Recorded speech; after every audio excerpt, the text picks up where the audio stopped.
Hi, Melanie. Thanks for talking to me today.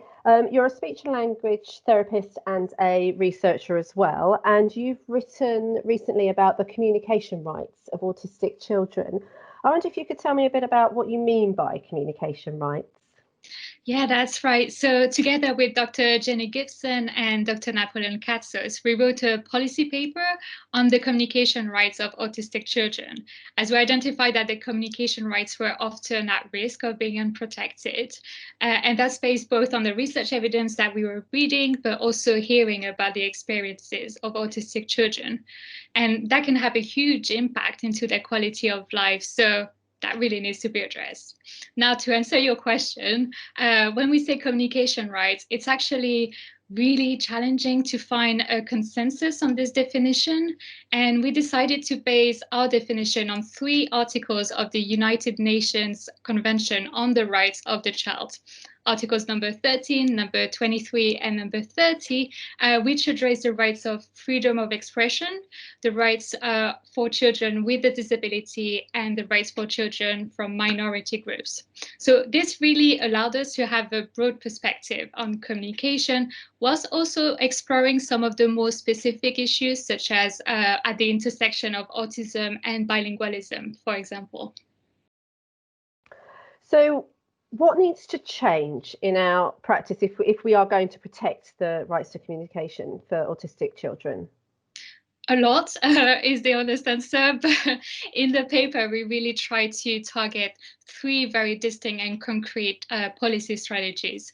So we believe that with the right support from local and national stakeholders, these strategies would be best implemented by speech and language therapists, as they have the ideal expertise in supporting communication in context of communication adversity.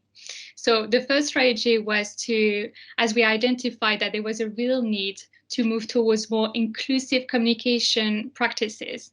As a society, we really must recognize that communication can be facilitated by everyone. So that's the first aspect. Secondly, it is crucial that communication services are co-created with autistic children, their parents, and all other relevant stakeholders. The participatory approaches to services have already been used and been able to really improve the services for the autistic community. So we really need to harness that. And thirdly, we noted that children who speak more than one language or are coming from culturally diverse backgrounds may face some additional challenges to their communication. So we need services to complete audits on issues of diversity so that we make sure that we can provide equitable services for everyone in our community. So these are the three strategies that we identified. So this is looking at the children, looking at their needs, looking at from a cultural perspective, from an autism and special educational needs perspective, and just seeing what is it that needs to happen so that their views, their ideas can be really understood. So that's going to include non-verbal communication as well as verbal communication. Just does that allow for any way in which that child expresses their ideas? Yeah, exactly. So we know that communication can present in a very different way for different autistic children, and we really need to target those needs and having this very tailored support to all of them. So yeah, that is very important. So So that for a no one is particular, really left behind. That's something that we're very passionate about. that's so important, isn't it? And it sounds like there's a really important role for the whoever the professionals are and the family members working with a particular child, because that knowledge of the child how they express their ideas is really important. So your work also covers the ways to bring together different professionals, either the same profession from different contexts or different professionals. So what do you feel are the benefits of finding ways for professionals to work together?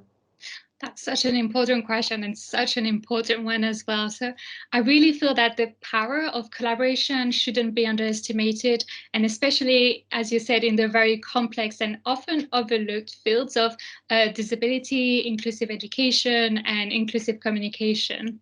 So in my area of research, I would say that the benefits of collaboration are mainly to give a voice to those who experience communication disability so that their wants and their needs are heard, and all professionals and all stakeholders can act together in a meaningful way.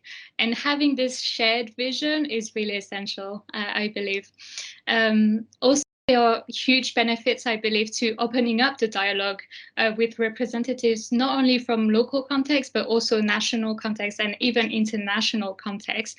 And that way we can really learn from each other, share knowledge, share resources and practices as well, so that benefits can also be transferred across settings. And because we're all working towards the same goal, so talking about it can really be accompanied with a huge momentum. So that's really important. Brilliant. Thank you, Melanie. It's really been really interesting hearing about your work, and thank you for sharing your ideas with us here at the Cavendish School. And we hope to work with you again in the future. Thank you. Thank you.